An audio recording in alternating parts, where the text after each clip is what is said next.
If you have questions or comments throughout this program, we encourage you to use the chat feature.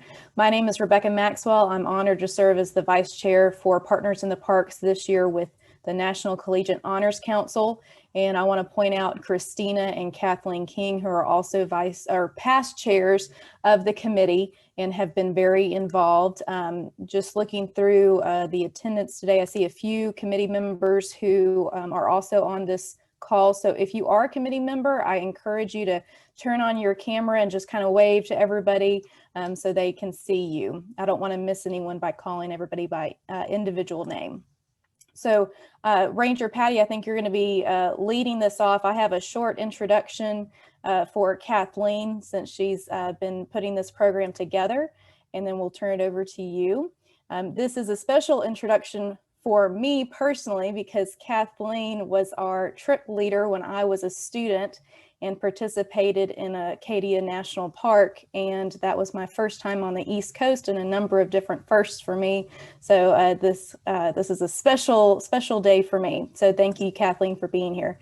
Kathleen was sold on the idea of Partners in the Parks when she first heard about Partners in the description by founder Joan Digby. Dr. Digby explains in the Partners in the Parks Field Guide to an Experiential Program in the National Parks that the immediate purpose of Partners in the Parks is to bring together member institutions of NCHC, a student-faculty program to engage, educate, and urge stewardship of these special places. Kathleen coordinated her first project in 2008, ultimately hosting a total of 7 projects, 4 for students and 3 retreats for directors in Acadia, Rocky Mountains, Great Smoky Mountains, and the Everglades. Kathleen has served as director of the Dr. Lydia Daniel Honors Program at Hillsborough Community College in Tampa, Florida for 7 years. So we're excited to see the program today, and Ranger Patty, I'll turn it over to you. Great, awesome. It's so great to be with so many people who love our parks. I'm so pumped just hearing about the experiences and the connections to them. We're gonna go on a virtual slog today with Ranger Nathan in the field. So I'll try to keep my intro short because he is currently out in some wet habitats today. So I want to make sure he doesn't get any pruny toes too long at least. And Christina, you are doing something that I do want to mention. When you move your hands like this, we work in education and we love being able to see your faces. If you want to share, you don't have to, but we like seeing the excitement. Considering it is a virtual platform, we like seeing the smiles. And if you do this, we know you're excited. We call this the Everglades cheer. So if you see something you really like and you're just excited about it, you go, oh, and you could just cheer.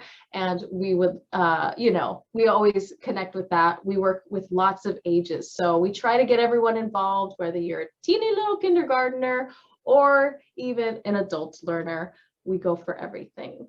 So we are excited to take you out in the field, but first, I don't really need to, talk about parks that much with you all, I imagine, because you all are pretty familiar. If you are the Partners in Parks, we know about our national parks, right? These are amazing places that we protect and preserve, and we try to do this with that idea of stewardship. I love that word that you were mentioning. We try to inspire this in people of all ages, the fact that they should protect these places. So us working with the National Park Service, we try to inspire that. And by now, this is a very dated map. We have, I think my last count was 423 sites around the country. So you can find these sites all over, even in our territories.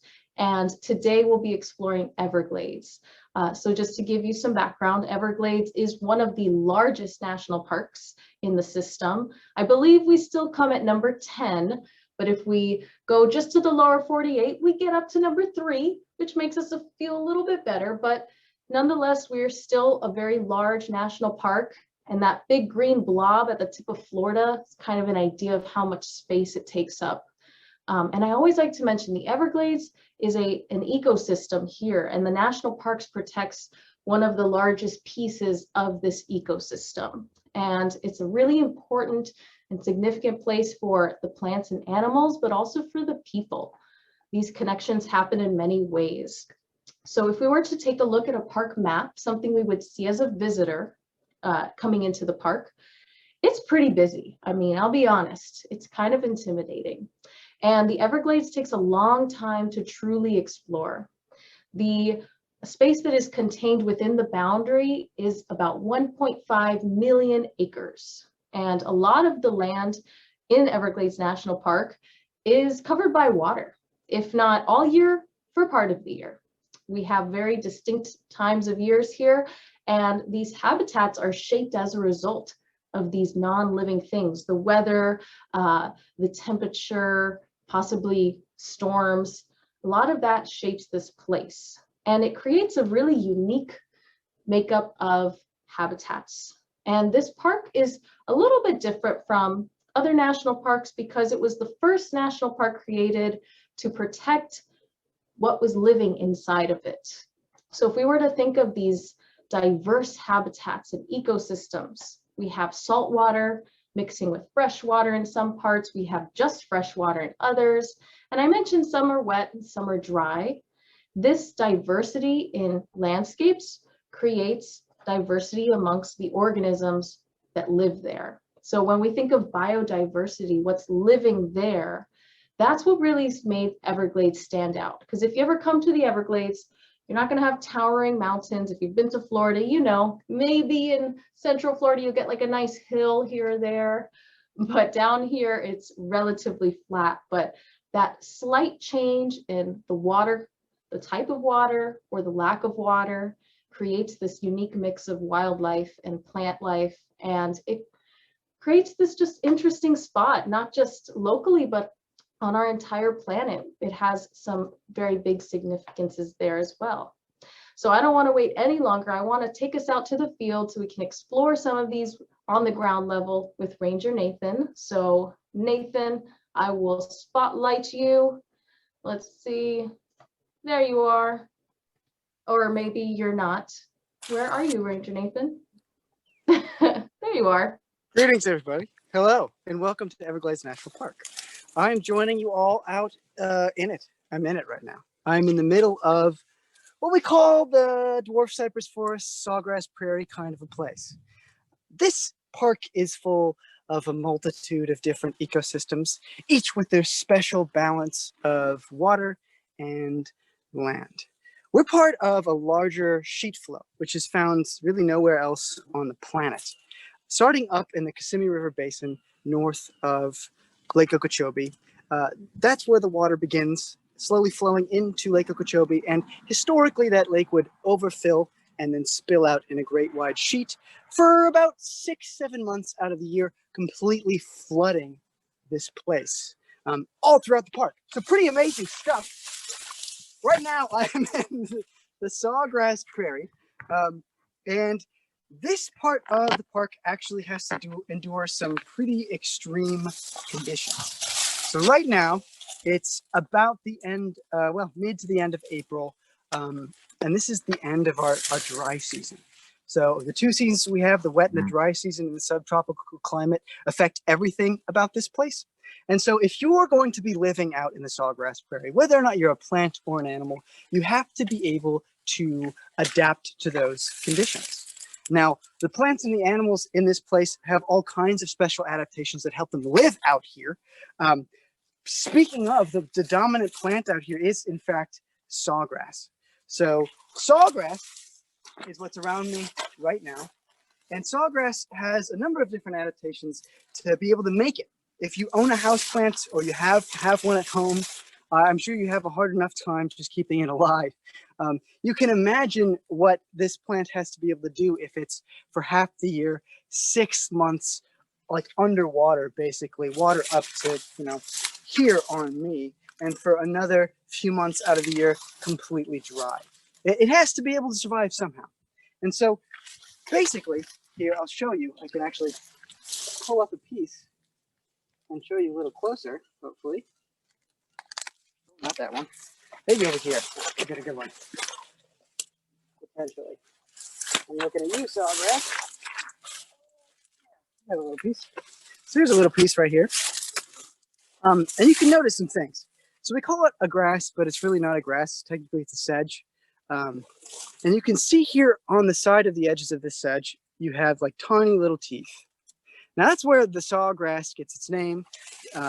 It's got tiny teeth just like the blade of a saw. Now you may ask yourself why a plant would have some kind of spikes or teeth on its side. A lot of times that's for defense, and you wouldn't necessarily be wrong. There are deer, white-tailed deer, that live out here and eat the sawgrass, but they don't eat the part that has the blade with the spikes. They typically go for the root, which is this smoother part. Actually, it's kind of delicious. I like to eat it during programs. Anyway, so what's cool about these teeth is that primarily they're an adaptation to deal with this sort of flood and drought conditions. In the drought, when the sawgrass has no more water on its roots, or at least not that much, they collect water with the teeth. In the morning or at night, when the water comes out of the air in the form of fog or condensation of all kinds, the teeth will collect the water on the sides of the blades and then send that down to the roots via the middle of the V-shaped sedge. So this is a special adaptation to the sawgrass. That's why it's dominant out here. That's why it can survive out here. Not only is it dominant because it has these saw blades, but also it's really great in low nutrient conditions. And that's also what we're dealing with. The other plant that lives in and around the sawgrass is actually a collection of plants. And it looks really disgusting, but it's absolutely everywhere in the Everglades. Maybe you can see it here in front of me, this stuff. So this is surrounding me right now. I'm stepping in it. It's all over the place. This stuff is known as Paraphyting. Now, Paraphyting might look disgusting, but it actually is a collection, a community of different kinds of algae. About 8 different species of algae living together in sort of a layered apartment-style community that grows around these sawgrass blades. Now, it looks disgusting, but it actually smells kind of amazing, kind of like fresh green grass. And it's full of all kinds of tiny creatures. Tons of animals live in the Paraphyting. Everything from like tiny little mosquito larvae, of course, this is the Everglades, to like all kinds of different other kinds of microorganisms, nematodes, larval forms of snails, all kinds of stuff live inside of the Paraphyting. And fundamentally what this stuff is, more than anything else, it obviously is like, you know, solar panel collecting energy from the sun and growing and feeding all the tiny little microorganisms that live in here and macroorganisms. And it's the food source for a ton of the stuff that lives out here. All of the little mosquito fish, which hopefully we'll be able to see later, that live in the water throughout a large portion of the year, they love it. They eat the Paraphyting, they eat the stuff that lives in the Paraphyting, and they fuel all of the different bird species that live here, and of course all of the different large predator species we have who eat things like the birds and the fish, etc. So this stuff, while disgusting, is essential as well. And all of these, okay, so the sawgrass and the Paraphyting kind of work together to fuel the Sawgrass Prairie, to keep things alive and well, even in the dry season. As you can see, this Paraphyting also holds a ton of water. You can just pick some up and squeeze it, and there's just water that comes out everywhere. So you can see here, right, that this stuff is really helpful in terms of maintaining water everywhere in the prairie, if not for Paraphyting acting like a sponge, if not for the sawgrass collecting a little bit of the water from the air, all the ecosystem would probably collapse because all of the little microorganisms wouldn't have a place to find water and proper shelter. So there you go. You have this Sawgrass Prairie. Paralleling where I want to go with you next, take a look over here. We're actually right on the edge of what we call a Cypress Stone, which is my favorite part of the sluice slog we're going to go on today. So in there is where we're going to head next. We're right next to all of these dwarf cypress trees. We'll talk a little bit more about them as we enter. But what I do want to say now is that these dwarf cypress trees here and those bulb cypress trees over there, same species, different species. There's kind of a debate, but the ones out here are kind of stunted. They're not going to grow that tall because they don't have the kind of deep water necessary. The dome itself, while it looks probably like maybe I'm going to be climbing a hill or something, like there's some kind of elevation gain going on there, it's actually the exact opposite. It actually forms a bowl. the deeper the water in the Sawgrass Prairie, the more likely it's going to become a Cypress Stone, because cypress trees absolutely love deep water and they need deep water in order to survive. So I'm going to go into the dome. And while I do, I would like Ranger Patty to talk a little bit about why we preserve these places, not just because of the unique characteristics of the plants and the animals that live here and are adapted to survive here, but why do we preserve them for us? So I'll be right back.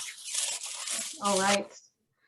Thank you, Nathan. So just so Nathan, you can hear me, the bandwidth was a little low, so we're going to see how it goes when you're in the dome. Keep in mind, he is out in a national park. And I think, as many of you know, cell signal can be sparing, and day to day it can change. So fingers crossed, it all is okay out there. And if not, we'll make do. But he was mentioning the idea of wilderness. And if you've camped in a national park or just kind of any kind of remote place, hopefully you felt like you were out in the wild. The idea of wilderness has been around for quite some time, and it wasn't until about the 1960s there were actual acts being placed into policy and things like that. But the idea itself is very much there. Now in the Everglades, wilderness is a little tricky because we have influenced this area so much. And he mentioned the water flow, and I briefly put up a photo of the flow. But if we think about what wilderness truly is, right, this untouched area free of human influence, well, the Everglades kind of falls into this strange category because we have had such a big footprint out here that is anything in the Everglades actual wilderness? We have a large portion, 1.3 million of the 1.5 being designated as wilderness. But maybe if we truly pick it apart, is it wilderness? That's kind of like one of those philosophical questions you can get to. But you can see how the water flow went from a free-flowing system that would just flow southward, kind of like a really big, lazy river, especially towards the southern part of Lake Okeechobee. This water would fill in the wet season and slowly make its way south. This created that river of grass ecosystem that Marjorie Stoneman made so famous and so obvious when you really look at it. You're like, well, there's the river. That's the river. It's just this river is 100 miles wide in some spots and not anymore, unfortunately, but this place would have just gradually created this shallow river, especially towards the bottom of Lake Okeechobee. That's where you get your Everglades, really south of the lake there, that shallow, wide river.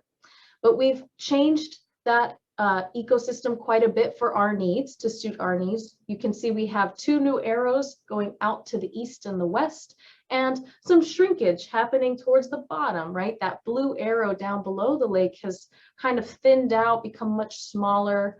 We see maybe some faint red lines signifying canals and these structures, and how they influence this place really influences the wilderness that we see when we visit these national parks.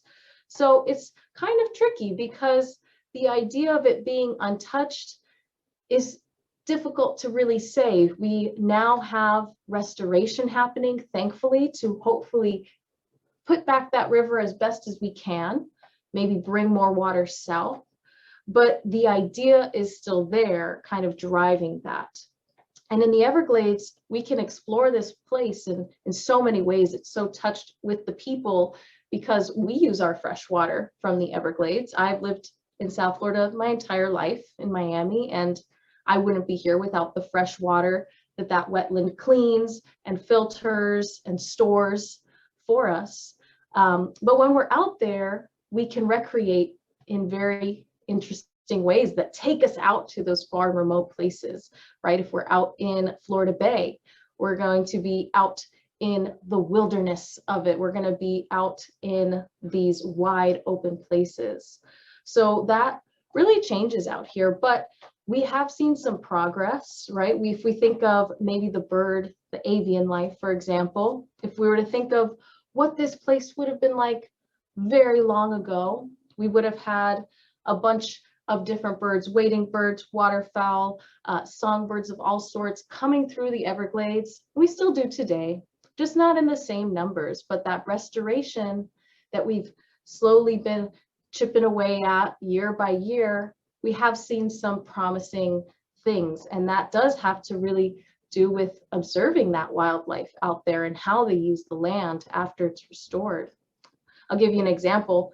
The other day, I think it was Tuesday, we saw pelicans and all sorts of birds in the center of the Everglades in those prairies, getting whatever water was available to maybe move on to the next place. So having these relatively untouched places does play a big role in the life of the animals that use them. And it's important that we try our best to keep the idea there. But if we were to really get into like a philosophical, discussion, is it really wilderness?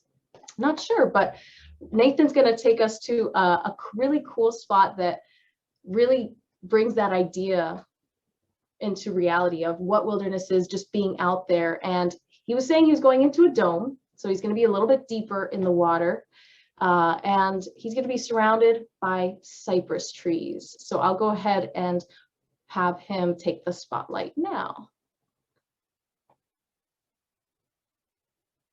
All right. Can you hear me? Hi, everybody. How's the signal? It's a little like it's still, we could see you. It still looks very different. It looks really pretty, actually. A little pixelated, but it adds an effect. Yes, there's a Van Gogh-ness to it.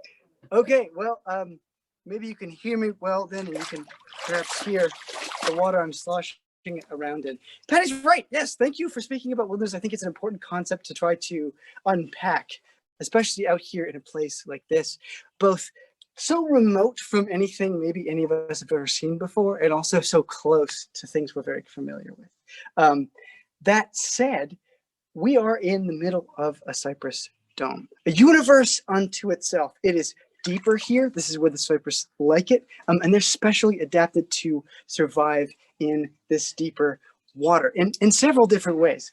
So if you take a look here at this bald cypress tree, you'll notice that it has kind of a classic look. It's got these buttressed roots, which help stabilize it in the kinds of soil that it's in. And the soil that it's in is actually created mostly by its needles. And it's called a bald cypress because it's deciduous as well as coniferous, which is cool, weird for a tree. But yeah, it drops its needles in the dry season to preserve water. And so that's mostly the soil that you're going to have here. It is a lot deeper than everywhere else, basically in the Everglades, except for maybe like the mud flats out in the mangroves. But yeah, so it's very deep soil. The water is very deep. And at this time of year, this is the last refuge for a whole bunch of animals. Right now, I'm actually surrounded by all kinds of those tiny little fish, mosquito fish that absolutely live in this water. I don't know if we'll be able to catch one because they're very fast, but I can like literally see them just swimming everywhere around me. And this is specifically because it's the dry season. So small pockets of the Everglades become very, very important and very, very concentrated with life. So all of the tiny fish and other aquatic creatures that typically would be living throughout the entire floodplain. So hundreds and hundreds of miles of just square miles of completely flooded water are now pinched into just maybe like 100 miles of actual usable territory for a couple of months out of the year. And so that's what's crazy about this place is like, you can go from like, oh, I guess maybe we'll see an alligator to, oh, there's 100 alligators all together, like right now, like packed into one spot, because it's the dry season. And that's the only place where those alligators are going to find water. That's the only place that these alligators are going to find food. Of course, for the alligators, it's a little different. Sometimes the alligators are what we call ecosystem engineers. So they dig their own holes and create their own low spots to preserve water throughout the Sawgrass Prairie. But a lot of times they'll just try to find deeper water if they can. So that would be here in the Cypress Stone. Speaking a little more about that water, it is very much the pulse of this place. Without its consistent year by year up, rise, and fall, a lot of the species here that have specially adapted to it wouldn't survive. And just to give you a picture of what the rise looks like when it is like up, if you take a look here at some of the lichen, I'm not lichenologist or anything, but there's a certain species of lichen that likes to grow on the cypress trees. You can see here that it almost looks chalky, like somebody's just painted it with paint or chalk or something on the bark. And below a certain line, that lichen doesn't really like to grow, or at least grows very slowly. And that's because half of the year, the water is up to here. Like, so if I'm standing next to the tree, it would be about up to my waist right now, which, doesn't seem like that much. But when you multiply that over hundreds of miles of territory, you're talking trillions and trillions of gallons of water. An insane amount of water floods into this place every year. And you can see that in the dome. It's quite something just to look out onto the base of these trees and see that water line where it gets to every year, just based on where the lichen's growing. Pretty cool stuff. Of course, also growing along with the cypress trees, you're going to have other kinds of plants that are taking advantage of sunlight, epiphytes. We have a number of different species of air plants in the park. And if you do want a really good picture of air plants, cypress stones are not a bad place to look. Air plants absolutely love to grow in the cypress forest. They like to take advantage of different anchorings in the bark that they can make out here. And so we have multiple species of different kinds of air plants. Bromeliads is what we call them. And they grow everywhere out here. Really, really cool. All they really need is just a little bit of water, and whatever they likes to live inside of that water that they hold in the plant itself. So pretty cool stuff in the cypress dome. I could talk a little bit more about the cypress tree, but back to the water. I liked 3 things about the water in this place. All 3 of which are kind of here with me right now. So what I'm going to do first is that I want to ask the group, what do you think the water is like in the Everglades? Do you think it's like pretty clean? Do you think it's turbid? What are your thoughts? What's the instinct here? If anybody wants to type it in the chat, feel free. Yeah, so given what's around him, yeah, we've got swampy, we've got clean. I think Kathleen's at an advantage. She's been here before. There you go. Well, I'm gonna sample. Probably like a brown tint to it, maybe. We can, yeah, tannins maybe. Let me show you.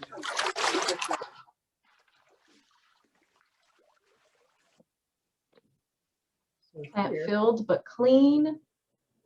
Filtered clean by plant life. Yeah, this is exactly it. I mean, so you can see here, I just pulled this out of the water like right next to me. And it is actually extremely clear, especially for this time of year, which is pretty cool. It's very clean, not very swampy. And what I think is quite amazing about this water is there's a reason that it's clean. The entire Everglades is sort of filtered twice over. Yes, absolutely, plants are taking up a lot of that water and releasing some of it as well through transpiration. Then also you have another characteristic of this place, which is actually the rock below my feet right now. If I could, Rachel, get the rock sample you have, let me show you. So this here is the limestone that makes up all of Florida, Olytic Limestone. It's full of holes. And what I think is amazing about Olytic Limestone is its capacity to hold and filter water. So a lot of the water in the Everglades, while yes, it does evaporate in the dry season, it also, flows into the ocean, and it sinks below our feet into the ground, forming the aquifers that we drink from every day. And so the cleanness of the water is not only something that the animals and the plants here have adapted to, but also something that we depend on. And you can see examples of how clean this water is just in the kinds of plants that are able to live here. Sawgrass does not like a lot of nutrients in the water. Well, of course it can survive, but it won't be able to outcompete other native species like cattail. You also have examples of things like Bladderwort, which maybe Ranger Patty has a picture of. I actually have a sample here as well. Notice this. This is Bladderwort, which is one of the carnivorous plants we have out here. These plants float on top of this extremely clean water that lacks phosphorus and nitrogen basically everywhere. Like basically everywhere, there's barely any phosphorus and nitrogen in the Everglades. And so it gets it by sucking in insects into its little vacuoles, its little bladders that are sort of perched on the surface of the water, which is pretty darn cool.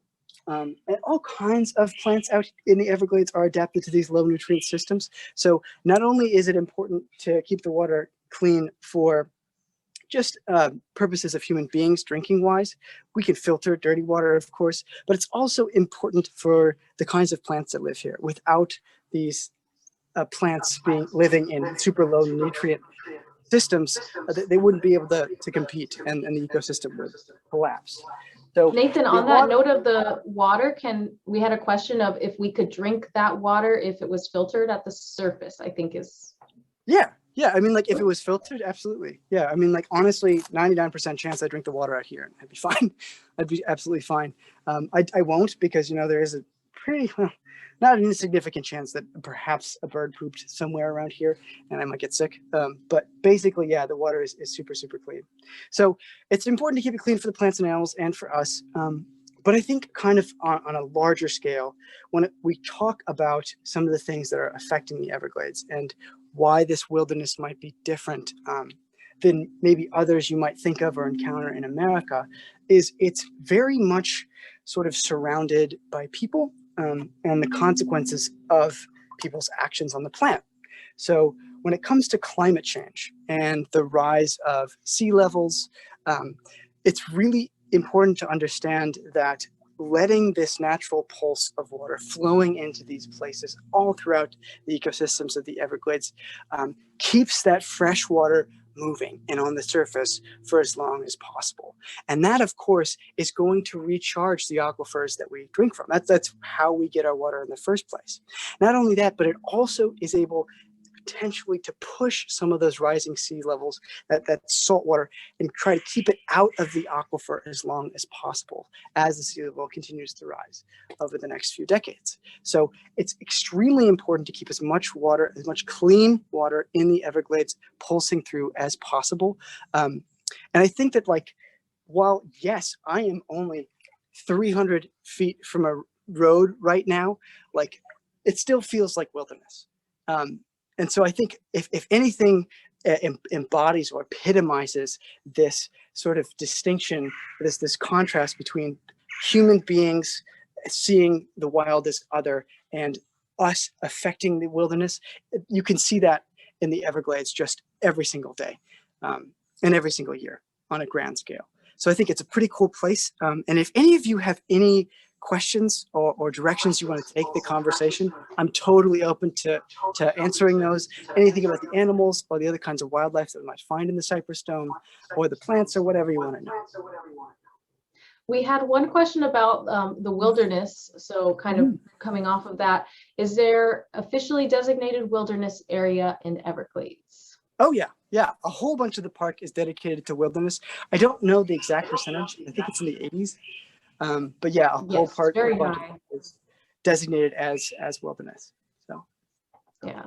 So I asked that question and just wanted, I volunteer in wilderness area here in Appalachian Mountains in Virginia.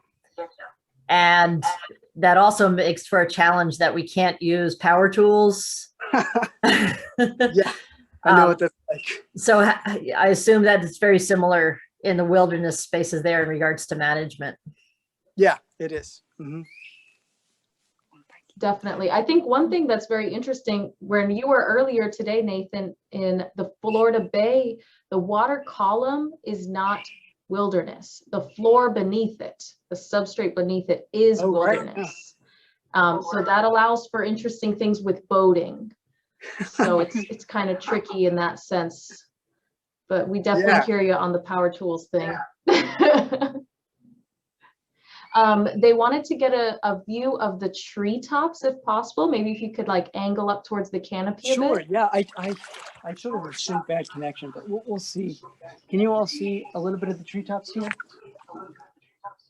It's quite. Yeah, we're getting cheers. Honestly, like these are brand new fresh needles, fresh off the back of the dry season. So it's just extremely green everywhere. I love walking through the Cypress Stones. It feels like a whole nother world, like primordial. It's very, very cool.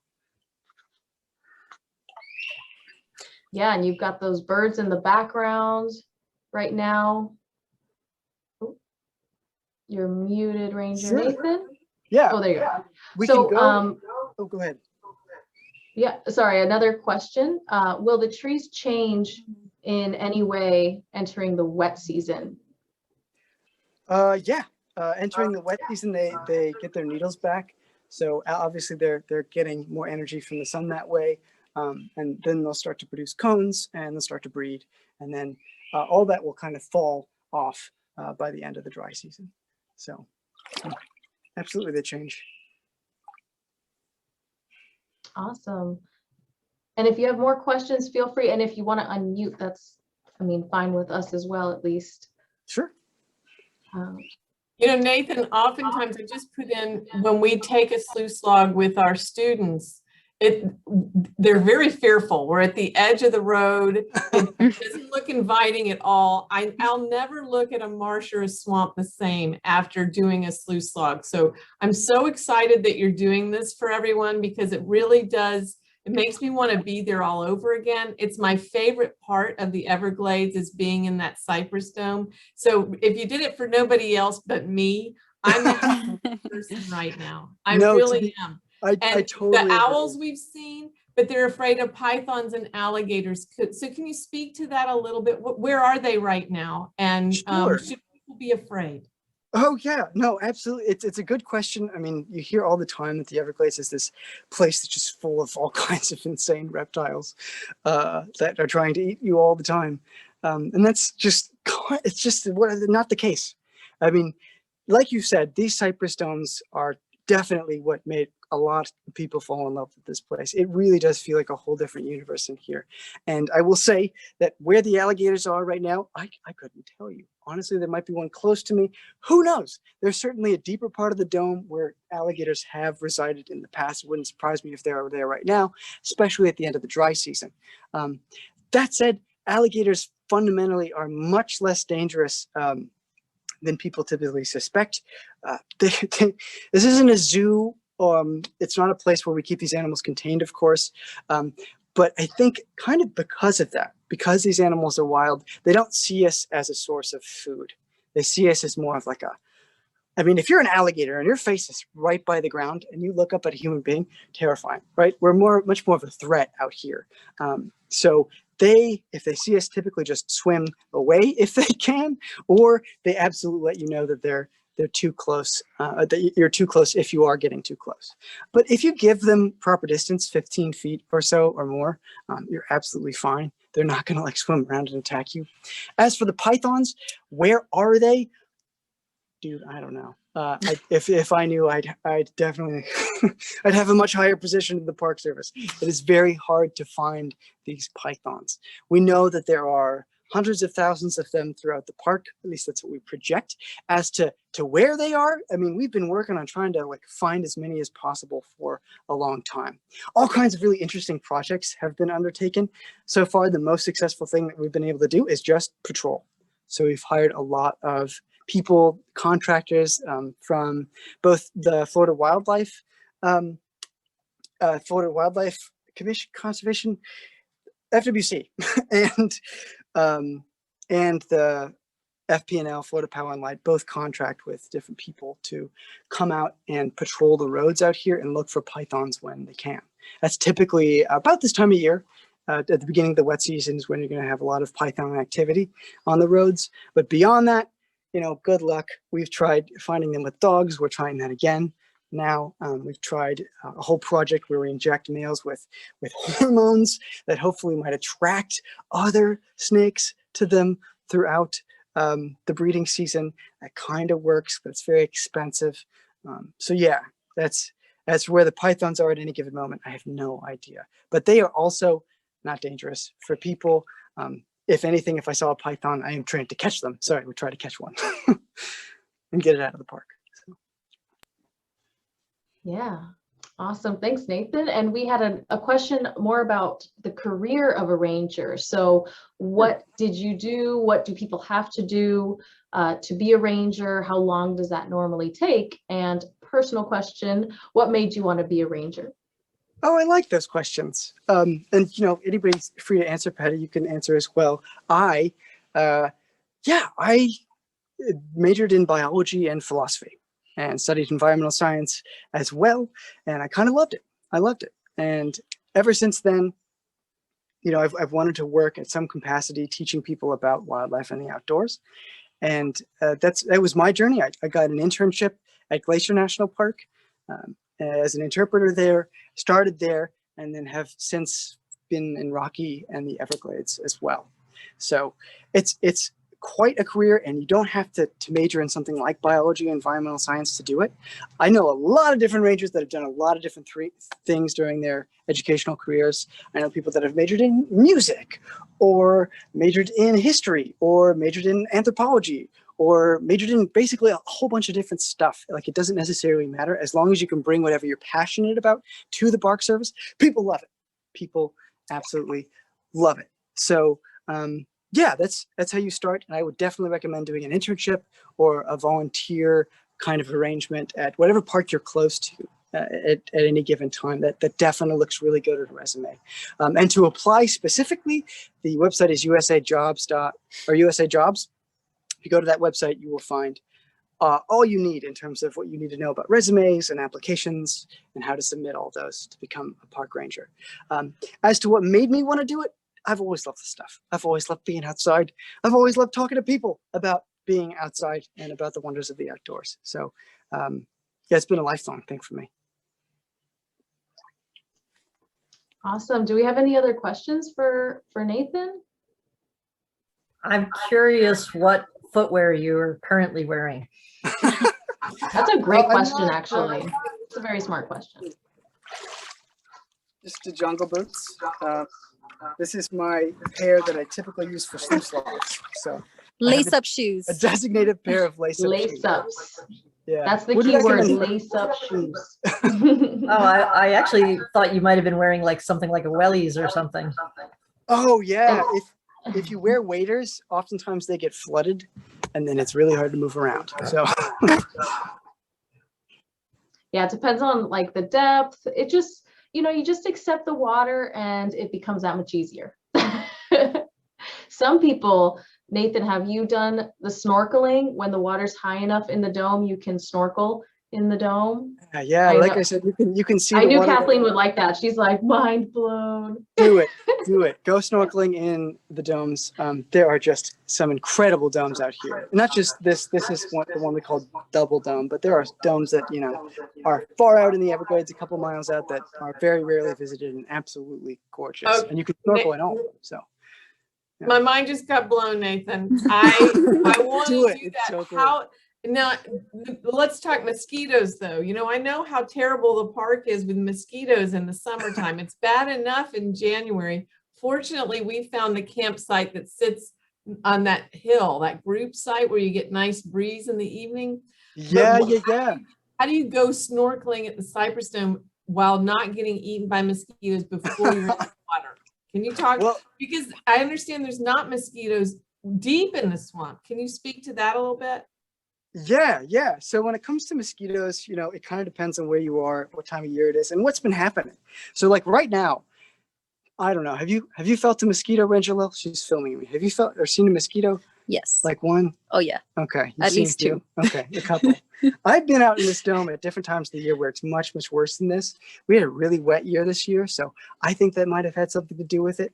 But yeah, it really depends on the year.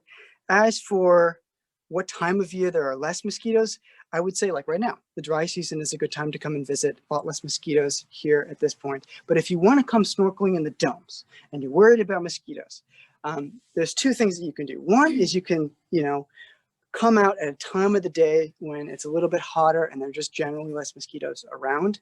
Don't come out in the evenings or the mornings. There's just going to be more of them around. And two, you just got to wear, you know, a long sleeve shirt and just kind of deal with it. Like that's kind of what you do. Eventually, if you've been out here long enough, it becomes part of you. Like it's like, okay. So yeah, those are the two things I would say that you could do to approach that issue. When I've been snorkeling out in the dumps, there was a few mosquitoes, but when you're in the water, it is just so worth it. It's cool. There are no mosquitoes biting you when you're in the water, and it is absolutely gorgeous. So. Yeah, they were saying the netting definitely can help. Sure, netting can help. Mm-hmm. And Well, do they work? Yeah, Hmm. they do. Well, I lived in Maine for 30 years. That's where I learned about mosquito netting. I bet. But what I've learned too is mosquitoes can't have larvae without blood, right? So if you're out in the wilderness where there hasn't been many people, there aren't many mosquitoes, are there? Well, it depends. So mosquitoes get blood from lots of different kinds of animals. So a lot of times, especially like in places like Flamingo, they can get really bad, and it really doesn't matter how many people have been there because they're feeding on all kinds of other things. But yeah, like out in a place, especially where there's a little bit of a breeze, you're probably going to get a lot less mosquitoes. So like out in the Sawgrass Prairies, you'd be fine. In here, on a breezy day, it really won't be that bad, honestly, compared to a place like the mangroves, where it can be pretty bad. Okay. And the netting, I would say to that question, Stephanie, I just cover up, and then it's like more layers for their proboscises, you know, to like get through, just make it harder, and then I just accept that I'll sweat. But how long normally are you out there during a slog, Nathan, like a typical slog program? How long would that normally be? Yeah, a slog. I mean, it depends on the group. Sometimes I've taken people on a slog and it's lasted about 45 minutes. Sometimes groups are much more engaged or just want to know more about anywhere we're at. And that can take, an hour and a half, 2 hours. So it really depends on the group and what the interest level is and how the mosquitoes are, and how much people want to learn and want to travel throughout any particular dome. So. Awesome. And this is, I'd never taken a look at your watch, but someone asked if you're wearing a compass watch. Maybe is that like a specific type of one, Stephanie, maybe? Weirdly enough, I got this watch from a Radio Shack, which is weird. It's like one of the last remaining Radio Shacks in Estes Parks, Colorado. So, no, it does not have a compass. It It tells does time. look, now that about that's it. mentioned, it does kind of look like a vintage thing. Awesome. And keep us on for hours. Well, I mean, we do have about 8 more minutes. So if you have more questions, Sure. please feel free to ask more. I'm trying to think if there's anything in particular. The signal's like been kind of coming in and out, and I can see behind you, Nathan, Yeah. kind of how the grass is. Do you kind of want to describe maybe some of the aquatic life, the plant life behind you? Yeah, of course. So I'm surrounded by, of course, lots of animal life. There are fish everywhere. Ranger Lil was kind enough to catch one of the small mosquito fish swimming around here. I don't know if you can see that in the jar. It's very camera shy. There you go. Maybe you can see it a little bit. But in terms of plant life, around my feet right now, we have Luigia and lemon bacopa and a ton of different kinds of ferns that are going around me right now. And again, it depends on where you are in the dome. Here, it's a little bit shallower, so you can see that kind of emerging from the water. But for the most part, most of those plants are submerged all the time. Yeah, so if you think of like a fish tank, that's a good way to think of it. Stephanie wanted to know, Ranger Lil and myself, the career paths that we took. Mine is I did an internship as well in a national park, and I ended up staying. Now I'm here. I didn't know it was a career, but environmental studies was my bachelor's. So the bachelor's kind of like the easy qualification. But Ranger Lil, I'll let you, there she is. Oh my God. Here I am. But yeah, and I studied anthropology, as Ranger Nathan was mentioning. However, to get into this field, I think the most important thing is to either volunteer, do internships, either after college or throughout college, and just get involved with your community, with the parks close to you, in order to get into this type of work. I would say that's the most important part, besides studying any particular major. Awesome. Thank you, Lil. And I don't know. I love how it's like kind of going back and forth between you two. How deep would the domes get? I know you mentioned the water line, but maybe like an I don't know average. if you can see it. The water line, let's see, if I go over here, you can see Yes, one where the moment. lichen stops growing, right here. Right there. So it's about up to my waist at this point in the wettest part of the wet season. Now, if I was in the center of the dome, which is typically the deepest part of the dome with the largest trees, that might be more like chest level in terms of water. And in certain domes, you can absolutely swim. Yeah, definitely.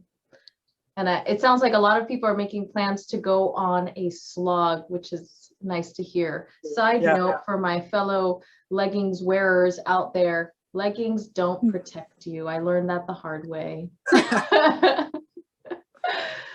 But Nathan, because we're talking about like visiting the park, maybe you can share some cool things that happen in other parts of Everglades National Park that you can share. Yeah, like different things to do. There's tons of stuff to do. Depending where you are, right? You can go biking, you can go boating. Oh, Is your your little plastic containers floating away? Oh, okay. Yeah, you can go boating, you can go biking, you can go fishing, you can go hiking. All of those are definitely things you can do out in Everglades National Park. There's tons of stuff to do. What I love about the park is that, again, if you just go a little bit off the road, it really feels like you're in a whole different world. Like it really does. And I just think that's super special. And plus, I also love that with just basically slight changes in elevation. I mean, I went from basically a prairie bathed in sunlight and hot, and in about 50 feet, I was in a whole different place. I just think that's amazing. Like just a tiny little bit of elevation change in the limestone can change everything about the plant and animal life that you find in a given location. So awesome. And unlike other parks, we encourage people to go off trail. oh yeah, absolutely. Yeah. And what about maintaining things, pruning trees? I guess maybe you can explain how that's set up with our job versus other divisions. Oh, sure. Yeah, I mean, we certainly do mow along the sides of the road. If we didn't do that, like there would be no road. So, so that definitely happens. Do I do that? No, that would be done by the people that work in the maintenance divisions in the park. And those people are the people that like build all the cool new stuff that we have, like new docks, fix the roads, generally keep everything clean, tidy, and orderly. And of course, keep everything, all the vegetation back where it needs to be back, where people can recreate. So that's done by that division. And there are a whole bunch of different divisions. So if you're not necessarily like into interpreting for the public, you can also do like what I do, education for kids. Or you can do maybe some computer stuff, like with the scientists, working with, like Patty said, GIS mapping. You can also do budgeting.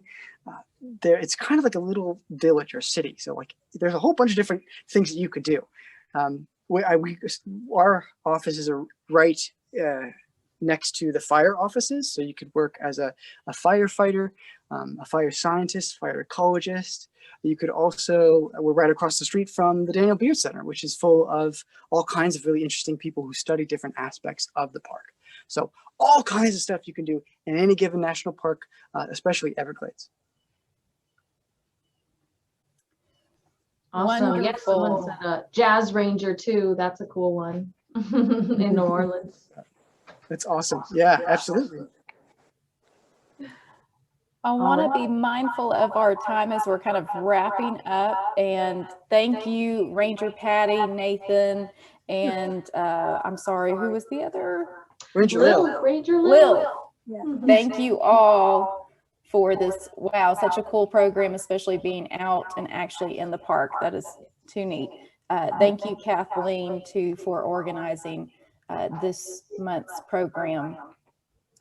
Christina, if you have the link, I'm sorry, I'm getting a little echo, so if I'm pausing, that's why. If you have a registration link for May, if you don't mind dropping that in the chat. Our next month program is again on the third Thursday, so that'll be May 20th and we will be taking a trip to the Appalachian Trail that Christina is running for us. So if you haven't already registered for that program, I encourage you to do so. That is in the NCHC calendar, so you can go and sign up on the NCHC website. And if you're not registered with NCHC, you can also sign up as a contact just to still be able to get access to those programs and register. So if you're a student or a faculty or staff member who may not know if your institution is a member, you can still sign up as a contact. And if you are a student interested in participating in our Instagram takeover, I've got one student who's signed up so far, but we are doing a couple of different takeovers with NCHC for Instagram, showing past Partners in the Parks trips. So if you are a student who has participated in one of our past trips, please reach out to me. My keyboard is not working for some reason, but you can get in contact with me through the NCHC website. My contact information is listed there as well. Thank y'all again. And we can, if y'all have some time, Ranger Patty and Nathan, if y'all, thank you, Christina. We've got the link in the chat, so make sure you register for May. And then otherwise, if anyone needs to head out because it's 3 o'clock, you can do so. If you have any last minute questions you want to wrap up with Ranger Patty and Ranger Nathan, please unmute yourself and ask away. Sure. Thank you so much. And I'll just make a comment about the Appalachian Trail as a plug.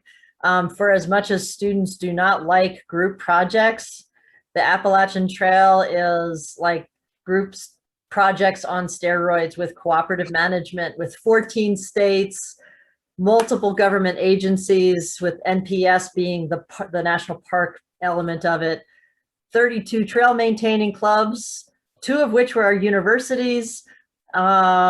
It's a massive group project that somehow works in that cooperative management theme, but it's great.